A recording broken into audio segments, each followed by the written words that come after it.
lot of my clients can initially begin to be in a real rush to get better. It's like they're in a rush to get out of pain and they want something fixed right away.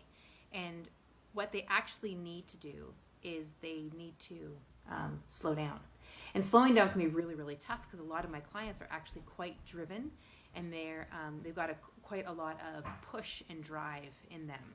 And it's that push and drive that has led to them most of their success in life, and it's also the thing that has contributed to some of the predicament that they're in. And a lot of them actually know this. A lot of them have been told this by other practitioners.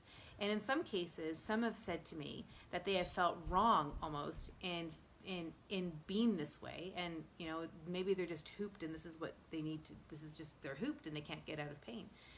And what I say to them is this, is that the aim here is to support you in rechanneling that drive. And so you need to first be able to recognize what is driving you in your movement.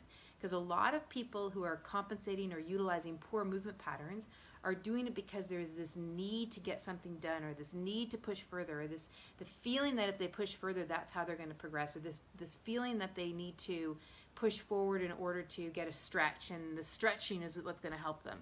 And then they need to learn that they actually need to slow down and feel the movement that they're doing, and that the stretch sensation is merely a sensation. It doesn't actually indicate that they're doing anything correctly.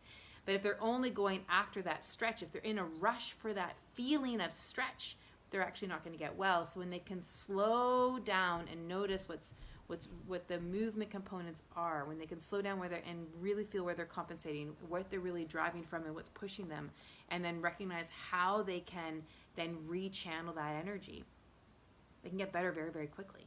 Very quickly. In fact, I worked with a client last week. We were doing a very simple movement of arms over the head, and I just had her come back to the range of motion where she wasn't gripping and she wasn't getting rigid, and she was just noticing the range that she had without the ribs moving and all sorts of other compensations. And then within 5 repetitions, her arm range of motion was much further, and she felt spacious, looser, easier. And she just looked at me and said, how can this happen so quickly?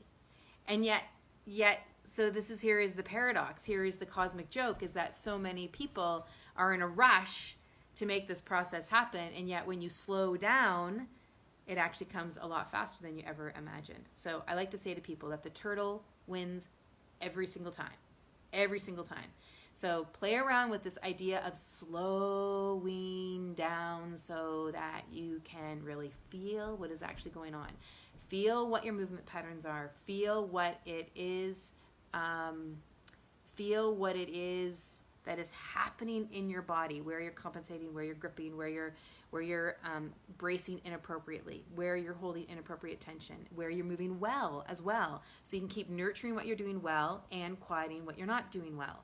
And then also notice what's actually driving you, right? What's driving you? We'll talk more about this as the days go on. All right? Happy exploring. Enjoy your movement. Enjoy your breath. Enjoy your practice. Take care.